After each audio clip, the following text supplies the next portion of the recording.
Olá pessoal, sou Bernardo Lins e hoje eu tenho um convidado mega especial. Estou extremamente emocionado e acarinhado por esse mestre da maquiagem que construiu a história da maquiagem no Brasil, nosso querido Henrique Mello. Poxa, depois dessa apresentação não sei muito o que falar, né? Tenho só que agradecer. Me sinto sempre muito grato, né? Por ser reconhecido, né? Hoje em dia, a gente, quando olha para trás, é um lapso de tempo, foi muito rápido. Imaginar que eu faço parte desse mundo de maquiagem aqui no Brasil e faço parte realmente da história e posso contá-la também, me inserindo como coadjuvante, independente de qualquer coisa. Hoje em dia, eu posso estar até à frente para ser um dos mentores nesse assunto. Mas, assim, como eu te falo sempre, a gente já trocou muita ideia sobre isso, é uma engrenagem, é uma coisa Sim. que gira, que vai trocando de cadeira. É uma Sim, dança das cadeiras do bem. é verdade. Através de conhecimento, de meritocracia também, né? Aham. Oportunidade, empenho, que é uma coisa, sabe? Eu às vezes eu olho assim, eu falei, gente, eu dei meu sangue pela essa profissão Aham. e tô aqui ainda, eu podia estar aposentado, né? Eu tô Imagina, você fazendo tem 40, muito... eu tô fazendo 40 anos esse ano. Então, assim, pela Parabéns. lógica de qualquer profissional normal, se eu tivesse sido Aham. assumido minha porção arquitetura, que eu fechei aqui, tranquei em Recife a faculdade e fui para São Paulo exatamente no desenrolar de tudo na minha vida, Aham. e eu podia estar, né, agora com a família que eu tenho de construtores da Queiroz Galvão aqui, enfim, podia estar fazendo 300 outras coisas, arquitetura, design de interiores, coisas que eu também sei fazer, que eu gosto, Aham. tenho um olhar apurado, mas que eu não estudei, não me preparei para. Aí é que tá. Os maquiadores estão nessa mesma vibe. Eu nunca vi, cara, um médico fazer uma cirurgia sem preparo. Ô Henrique, gente, olha a humildade do ser humano, falando que era coadjuvante. Não, ator principal, né? Vamos combinar? É uma analogia chula que eu estou fazendo, assim, Imagina. porque é um cenário muito grande e a gente não tem mais domínio. Por quê? Porque a partir do momento que o mundo globalizou e virtualizou, sei lá o que eu posso falar, várias profissões e as artísticas viraram um nicho só. Aham, Então, verdade. assim, não é verdade? Verdade, Até verdade. dos nossos segmentos quanto maquiadores. Porque Com maquiador fala, certeza. como é que eu vou viver daqui? Tem uns que fazem umas perguntas assim que eles não pensam no que estão falando para mim. Como é que eu posso sobreviver? Estou sem cliente. Amor, o leque é enorme. Ô Henrique, Para de achar que você depende da cliente para sobreviver. é verdade. Estuda, procura repertório para você sobreviver. Ô E não Henrique, só viver de maquiagem. É diferente. É verdade. Você sabe que eu costumo dizer nas minhas aulas também que é importante a construção do conhecimento, né? Você que começou ali junto com outros grandes maquiadores, você começou ali nos anos 80, né? Quando você começou, eu lembro que uma entrevista que você me deu... Eu comecei, na verdade, em 76. 76, olha assim, década de 70, né? Brincando. Então, muitos de 79 vocês... eu já estava trabalhando em Recife. Em 80 eu abri um grupo de moda chamado Caras e Bocas. Olha que aqui legal. em Recife. O Que primeiro bacana. grupo de moda. Que eu era cabeleireiro, coreógrafo, maquiador e manequim. Eu desfilava. Olha aqui, ó. E aí, quando você começou nessa época, na década de 70, né? Vocês eram autodidatas, vocês tinham algum maquiador em que vocês aprendiam com eles e tal. Hoje, existem diversos cursos de escola, né? Mas sabe o que eu vejo? Eu vejo que quase não há criatividade, é a cópia da cópia. Então, vamos falar um pouco assim da construção do conhecimento, né? Da importância do maquiador ter um bom repertório. Quando eu falo repertório, Henrique, não é simplesmente pegar uma foto, e vou copiar. Não. É ler bons livros, é ver bons filmes, é ver o mar, por exemplo, você que mora aí, né? no Nordeste, que é uma delícia. Eu que moro aqui na metrópole, muitas vezes eu vou andar no centro da cidade e aí uma porta de uma construção antiga fala assim, nossa, isso daqui dá para sair uma ideia muito bacana. Eu, Bernardo, como artista da maquiagem, vou por esse caminho. Esse é o caminho que a gente fala, né? Aí você tá indo para uma vertente dos anos 60, dos maquiadores que pegou a Verusca, top model, e começaram a fazer um mimetismo na maquiagem com portas, janela, árvores, e fizeram body paint, foi o ápice, onde confundia o mimetismo. A base dele é camuflar, é esconder. E se vocês pesquisarem, a Verusca foi a musa desse movimento mimetismo na maquiagem nos anos 60. Nossa, olha que aí. Legal. É um assunto que eu defendo. Eu já levantei várias teses sobre mimetismo. Eu dei meetings aqui, que é um dos meus maiores caminhos. O mimetismo na maquiagem tem vários olhos. Ele tem um outro olhar. Ele não só camufla, pode juntar a maquiagem, a indumentária, ou ao fundo, ou ao que está sendo construído, como também pode o que você está usando diretamente influenciar em tudo que você está construindo no make. São dois caminhos do mimetismo. Quando entrou na maquiagem, desde os anos 60, que já é um movimento do pop art junto. Sim. Meio Andy Warhol, o pessoal da fábrica, os maquiadores que trabalhavam para o Andy, que também tinha alguns pintores. O Basquiat mesmo, às vezes, maquiava, para quem não sabe. Ele fazia os maquiagens meio esdrúxula, principalmente no Halloween, que a fábrica, na época do Andy Warhol, nos anos 80, era o ápice, onde todo mundo ia se montar. Sim, lá. você Madonna, Madonna não era ninguém, era uma das figurantes da fábrica, que era namorada de Basquiat, ia na turma. Ia na turma com Bianca Jagger, Grace Jones. É todo um histórico, cara. Quando fui no Estúdio 54, eu quase choro na porta. Nossa, você não me fala. Eu sou louco. Quando eu for a Nova York, com certeza vou lá no Estúdio 54. E o filme é maravilhoso, tem uma reconstrução de época maravilhosa. Ele é divisor de águas. Ele fez o mundo sair da batida pro mundo disco. Né? Trouxe Donna Summer, Sylvester. Gente, dali, a outra mudança imensa que houve foi os alemães, quando vieram com Tecnopop, né? Que aí vieram com as batidas eletrônicas, né? Tem os 4 grandes músicos que fizeram, né? Eu assisti o show no Carlton aqui no Brasil, na época Carlton Music, né? Que trouxe esses alemães. Eu esqueci agora, me deu um branco o nome. Tem um grupo que eu gosto bastante que chama Kraftwerk, eu acho que é o nome. Esse mesmo. Nossa, maravilhoso. Tinha um show no Brasil. Tinha até um comercial da Star Sax, acho que era um tênis, um sapato que passava uma canção deles. Eu era criança e eu gostava dessa sonoridade. Era da Starup. Era Starup. Eu fiz as fotos da campanha. Olha aí. Então, Henrique, aí a partir daí começou... Pois é, olha só, a gente está falando de um assunto que tem tudo a ver com a construção do conhecimento do maquiador, né? Porque se a gente pegar ali final dos anos 70, começo dos anos 80, que depois do Kraftwerk começa a aparecer New Order, Depeche Mode, todo esse pessoal, a gente começa com uma interferência... The Cure, cara. The Cure lançou ele era o ícone do movimento, né? Daquela coisa underground, que era o dark, né? Sim. O dark. E o que era ele sem maquiagem? Nada. É verdade. Aquele cabelo desencontrado, todo estaqueado, sujo. Depois ficou tão denso, tão dark, tão trash, que dali virou New Wave. Os cabelos começaram a ficar molhados, glitterinados, coloridos. Porque ninguém aguentava mais.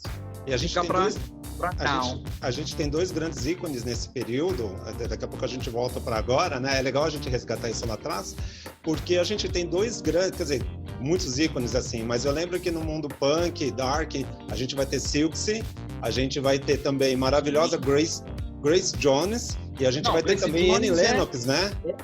Sim, mas Grace Jones é a primeira fashionista, né? como musa musical. Certo. Porque ela também, ela foi feita... Eu tenho um livro que você precisa conhecer esse livro. Tá bom. Que é do Rudiger Eichen. É um alemão que é dos anos 60, que é o primeiro movimento pop art fashion, que é antes de Twig. Tem tem a Penelope Tree e Peggy Moffitt, as duas grandes modelos. Depois veio o Twig.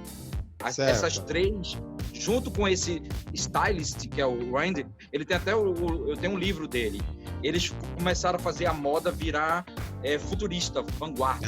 Você vê o livro, cara. Ele foi o primeiro a fazer um casal careca, que ninguém consegue entender, a coisa da sexualidade, com tapadeiras nos mamilos, um suquine sem sexo.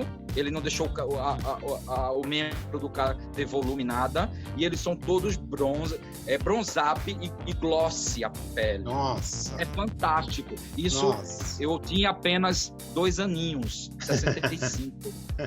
Então o cara é mais do que vanguarda. E ele que cuidou de ele imaginou Grace Jones. Ele pegou Grace Jones cantando num gueto e falou: vou fazer seu cabelo, vou levar você no Bronx, vou cortar seu cabelo reto. Reto, né? Era reto aqui, reto em cima, né? Sim, masculinos, vou fazer você... ele estava fazendo ela virar colérica. Ela era uma negra de cabelo cacheadinho, quase aqueles cabelos colene de bairro aqui do Brasil e do Nordeste, pobre. Fez ela virar uma mulher colérica, a sobrancelha raspou e era desenhada no make pra cima, né? Oblíqua. Então é toda uma história, e ele foi muito vanguarda, o Heide, esse alemão. Ele foi responsável por todo o movimento que mudou a moda. Eu tenho um livro, para mim é um dos mais lindos, e você precisa ver. Peggy Moffitt. Tem um filme, Que Fim Levou o Dr. Magoo, que é um filme fashion que aparece elas num balcão, a câmera de cima, toda se maquiando, com os olhos em cut crease, cílios em cima e embaixo, entreaberto. É aquela maquiagem meio Ginny Jenny, que é das minhas paixões. Sim. Quando o povo não sabia nem o que era cut crease, eu já estudava. Então...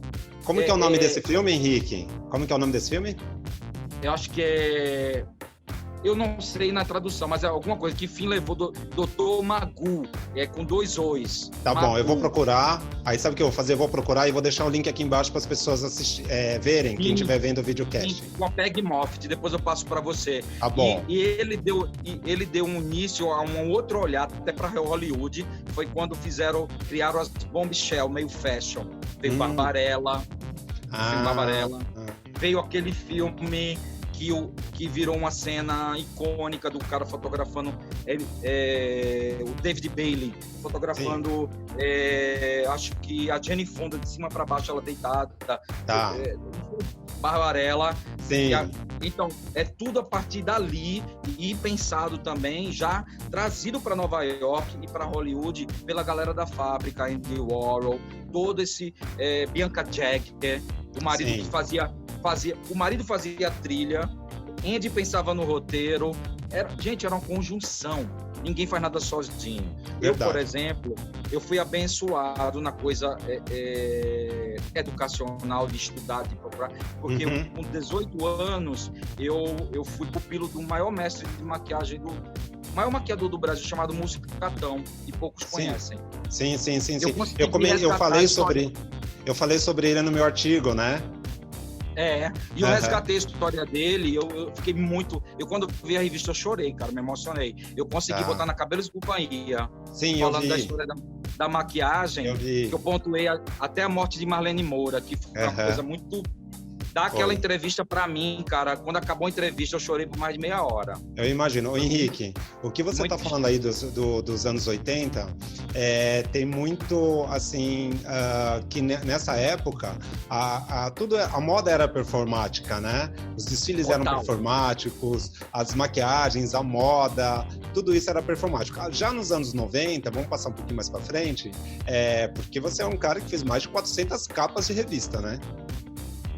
Sim. Então, e ali nos anos 90? Eu tenho capa, eu não contei tudo, não. Eu dou uma média de 500 no meu briefing. para não ficar uma coisa, não ficar pretencioso, né? Tá. Eu acho chato. Essa coisa de números. E sabe?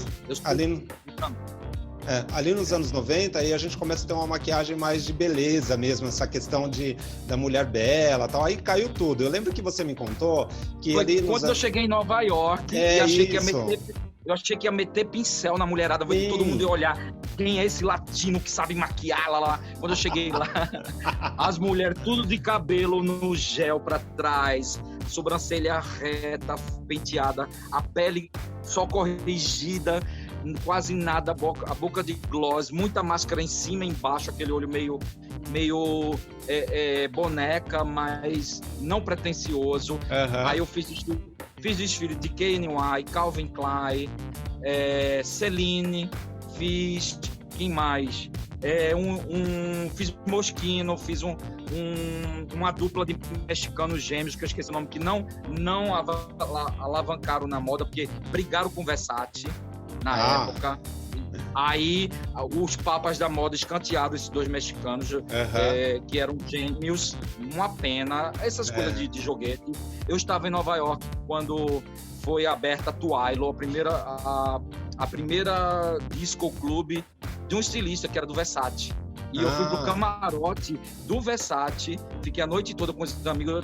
Eu tenho até um guardanapo, um beijo da Kate Moss que ela me deu. E o guardanapo tem a medusa dele. Eu guardo isso com muito carinho, porque foi uma noite muito louca. E foi um momento de sucesso meu em Nova York. E os amigos em comum me convidaram para a inauguração da Twilo, com Versace e tudo, e todo mundo fashion, e eu fiquei no camarote principal. Voltei. Então, para mim, aquilo ali foi uma doidice, né, de estar naquele... Eu tava no mundo fashion mesmo, né? E já tinha vindo de Miami, então foi uma sequência de coisas acontecendo. Paralelamente, estava tendo a reinauguração de uma casa noturna que tinha aquela galera do Club Kids, Super Fashion, que RuPaul vive falando e fazia parte. Eu encontrava RuPaul, nem sabia quem era. Eu só achava aquela preta de 2 metros nas festas do Palladium. Eu ia para as festas. Você tá falando do RuPaul? RuPaul. Tinha RuPaul. Tinha a Party Roses, que era da Suzanne Baxter, a maior festa no Palladium, outras mais. Porque na época, quem fazia mais sucesso era Lip Synca, em Nova York, que cantava essa drag. Lembro. A própria Amanda Lepore, a do Bocão, e trabalhar na MAC, porque ela começou a vender MAC também. Lá na Patricia Fields, que era a boutique mais fashion do mundo na época, era Patricia Fields. Aí eu ia lá uma vez por semana, porque todas as drags estavam lá, todos os artistas eu encontrava tudo. Eu ia lá comprar nem que fosse uma esponja, mas eu ia. Olha, e comprava roupinha. É muito legal você falar sobre isso, Henrique, porque a gente está falando da construção do conhecimento do maquiador, né? Então, isso todas essas repertório. referências, quem está ouvindo e quem está assistindo, quem tiver o interesse, eu mesmo vou buscar o nome de todos esses para construir mais ainda o meu conhecimento, né?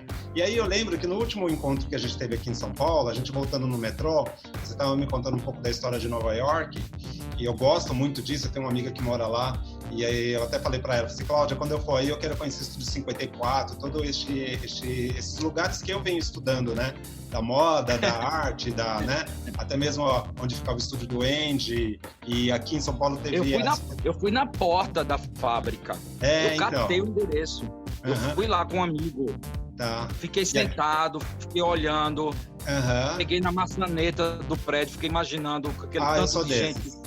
Eu sou desses, não é? Eu sou desses. Opa, fácil. E aí eu do meu jeito compartilhei aquela energia e absorvi o que eu podia daquele momento. Nossa, foi incrível. E quando teve a exposição do Basquiat aqui em São Paulo, e eu assistindo aquilo, tinha uma parte também falando que ele maquiava e tal. Nossa, aquilo entrou muito no meu mundo lúdico, assim, né? Então, tudo isso é a construção do conhecimento do maquiador, né? São referências, né? Isso que você tá me falando tem bastante coisa que eu já tinha ouvido falar, mas que eu vou resgatar, com certeza. E eu vou passar para frente e a gente compartilha, né? E aí, com o nosso último encontro, quando a gente estava voltando daquele trabalho naquela loja, naquele Maison, aí você estava me contando a história de Nova York, aí você me disse que quando você voltou para o Brasil, aí você teve que se adaptar às técnicas do nosso querido Duda Molinas, não foi isso? Conta um pouquinho sobre isso. Exatamente. Assim, eu e Duda já trabalhava paralelamente, né? Certo. A primeira agência, na verdade, do Brasil de moda chamava-se Boys,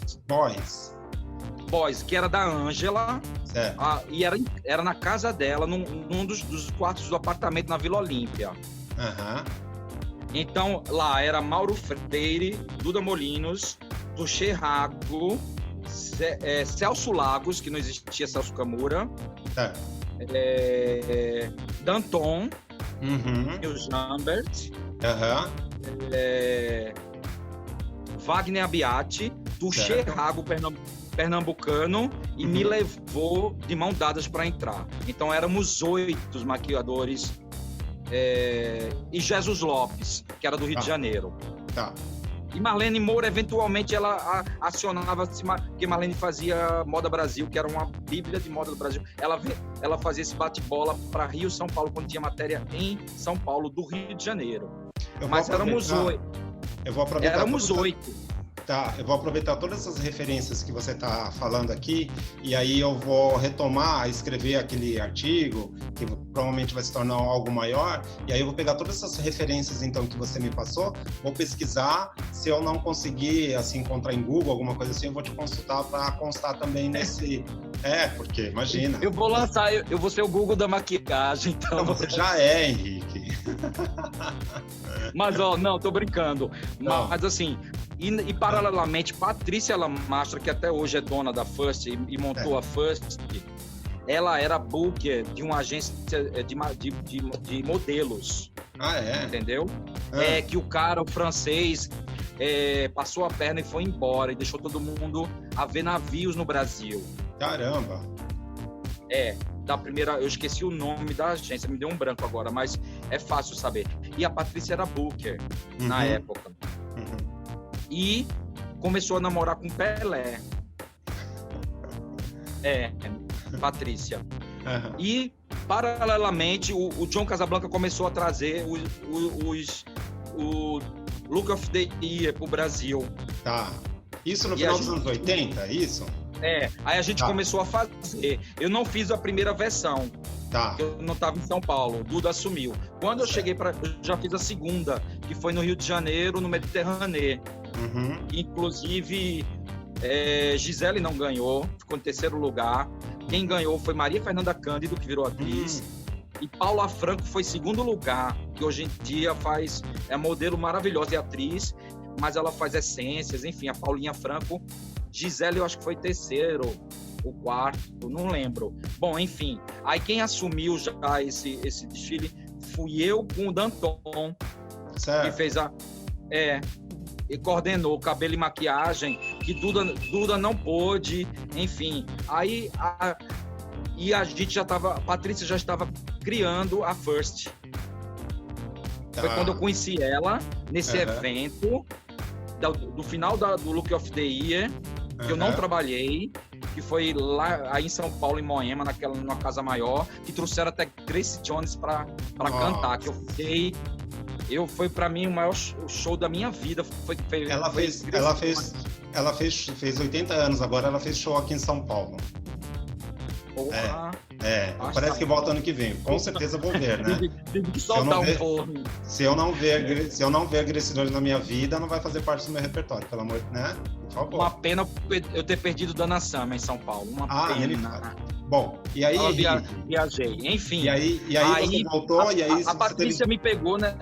Minha Patrícia pegou nessa festa, falou com Wagner Abiati, que era um cabeleireiro topado da época, e falou, olha, eu vi seu material, que um amigo tinha trazido umas fotos minhas aqui do Nordeste, que ele veio fazer um desfile maquiador, cabeleireiro de São Paulo, falou, eu quero você na primeira maior agência de maquiadores do Brasil, que eu vou inaugurar já, que vai se chamar First. Aí eu, hã?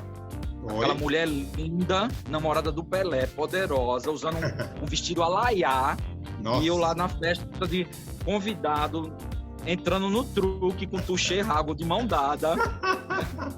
A Lili já tinha dado um escândalo no camarim, porque ela queria maquiar a Grace, e Grace não deixou. Eu Quem fiquei maquiou a sabendo. Grace? Ela mesma. Ah, é? Ela não deixou. Não deixou a Lili maquiar. E Lili devia ser muito mais fã que eu até, inclusive. Mas assim, e Cindy Crawford apresentou o evento. Nossa. E a mesa, sentou todo mundo à mesa para o jantar. E eu fiquei do lado dos convidados que já seriam... Patrícia já estava olhando a equipe que ia ser a First.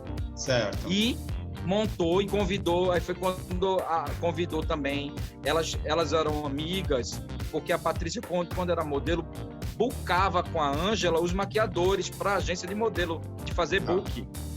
Aí elas se juntaram e montaram a First. Entendi. Aí fomos, legal. Aí fomos todo o elenco. Foi quando eu resolvi vir de Malicuia para São Paulo, porque eu fui primeiro para São Paulo pelo Senac, para uma feira.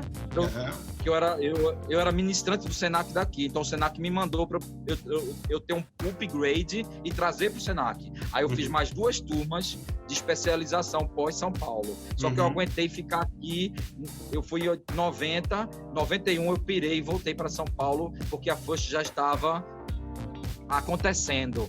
Certo, e a Patrícia me ligava. Então, praticamente foi primeiro teve a Boys, mas aí a First ela foi a primeira grande agência de maquiador, então. De fato. E quando eu cheguei, a First já tinha uns 6 ou 8 meses funcionando. Entendi, quando eu voltei para São Paulo. E aí começa aí começa a semana de moda aqui, a gente já tinha a Fenite, né?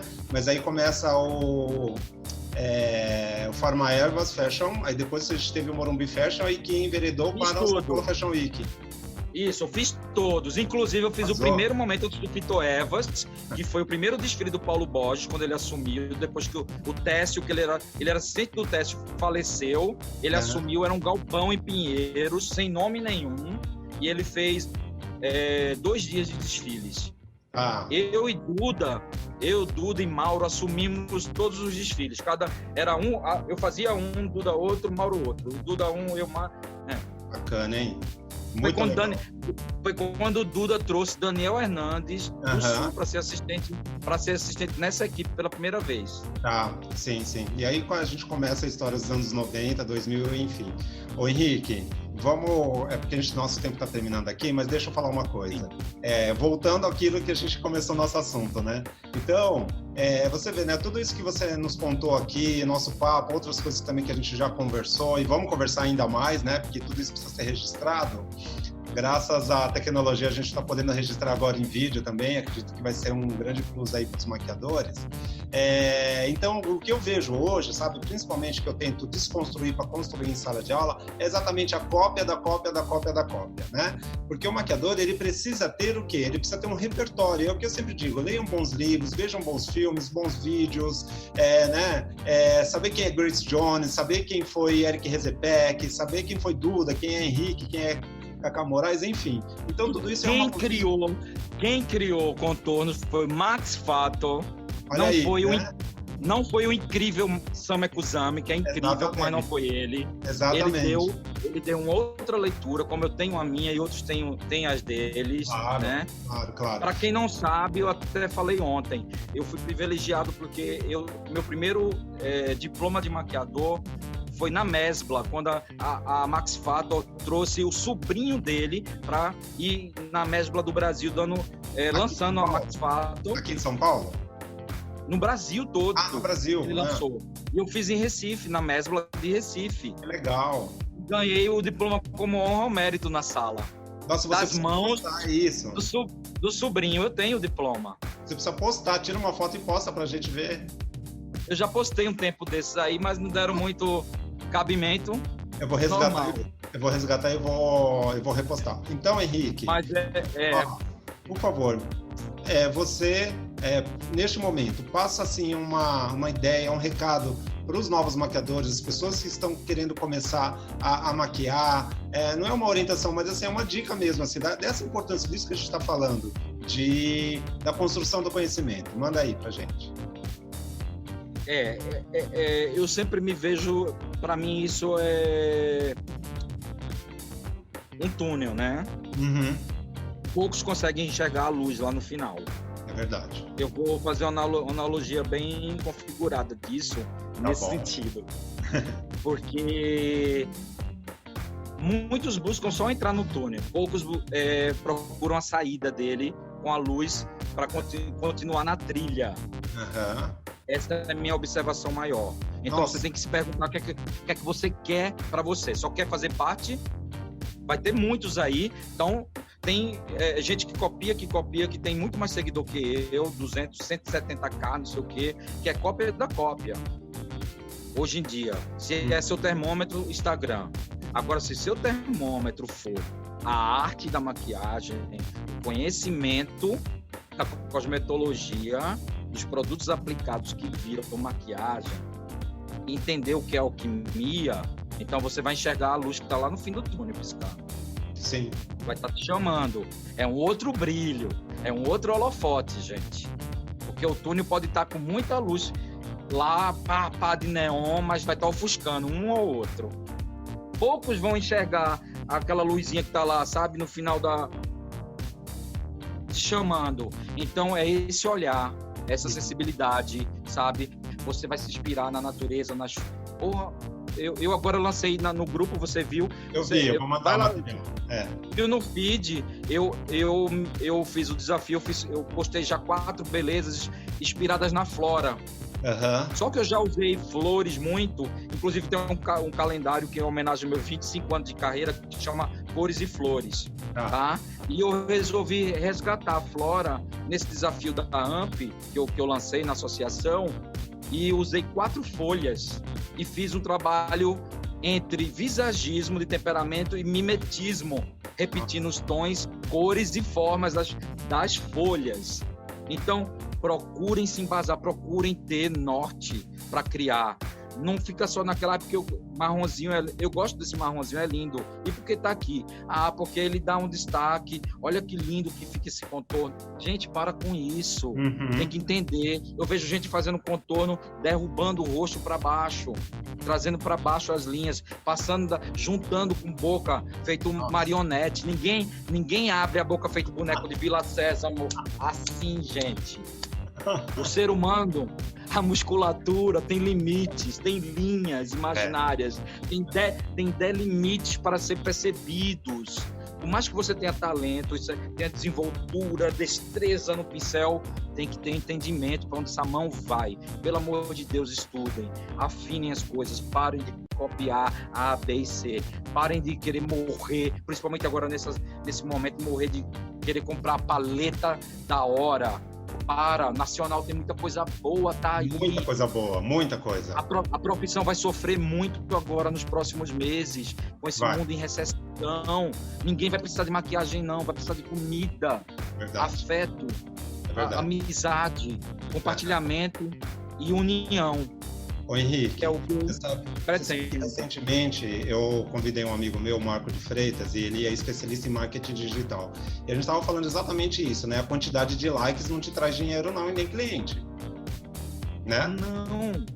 Não. E eu no começo eu até me perdi quando entrei na internet, eu não sabia se eu ia fazer um dia drag, se outro dia eu ia fazer uma celebrity, se um dia eu ia fazer uma maquiagem clean, outro dia iluminada, se eu ia fazer mate, se eu ia fazer over, se eu ia fazer cut crease dobrado, carpado, triplado. Eu falei, para.